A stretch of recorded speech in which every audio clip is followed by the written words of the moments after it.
77 years ago, Al Capone's henchmen murdered 7 rival mobsters, gunned them down execution style. Right here. The St. Valentine's Day massacre gave Chicago that rat-a-tat-tat reputation we're still trying to live down. Yet on this Valentine's Day, our Mark Saxenmeyer tells us that some Al Capone aficionados want to expose the mobster's sweet side.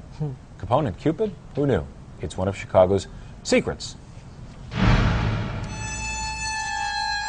What secrets did Al Capone take to his grave? Put your mitts up. All of you.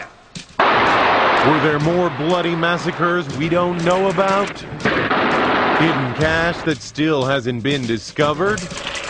Bygone bootlegging, brothels, gambling, corruption that only now is coming to light? I think people are going to want to see, well, wait a minute, Al Capone had a good side? A good side? Well, that's what Rich Larson and Ron Cartman say. They're the producer and director of The Other Side of Capone, a documentary which downplays the cold-blooded Capone in favor of that human, caring side. Through reenactments, the film shows events like the aftermath of a drive-by shooting in which Capone does everything in his power to help an innocent bystander. No matter what's the cost, I'll take care of everything.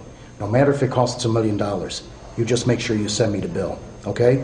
Okay. There are testimonials about how Capone started soup kitchens for the poor. If not for him, a lot of people would have starved.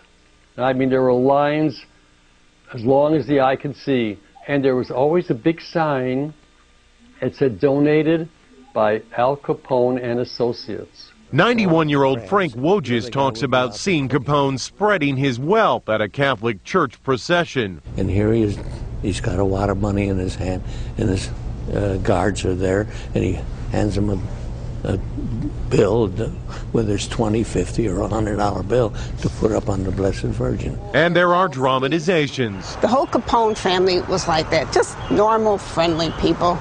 One of the last remnants of the Capone era is this house on South Prairie.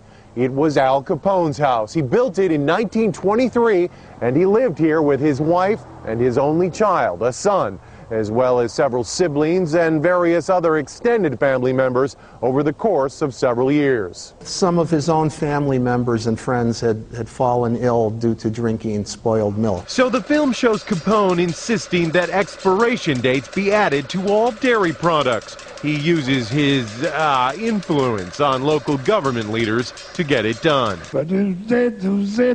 He brought the likes of Louis Armstrong up to perform in his clubs because he insisted on live musicians. Even Stalin had a wife and kids who loved him. John Binder, author of The Chicago Outfit, says past movies and books have touched on Capone's kindness and generosity. Thank you, Mr. Capone. But only briefly. I think he liked to be liked by people. And we're going to try and shoot at this actor studio. Still, the cast and crew admit that projecting anything positive about Capone is a tough sell. We're not trying to put a halo over the man's head or cover up the bad things he did.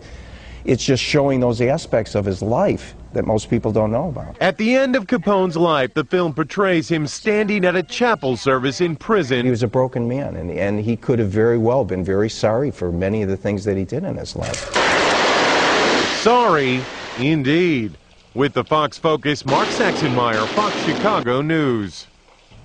The documentary is half finished. Producers hope to have The Other Side of Capone completed by next fall.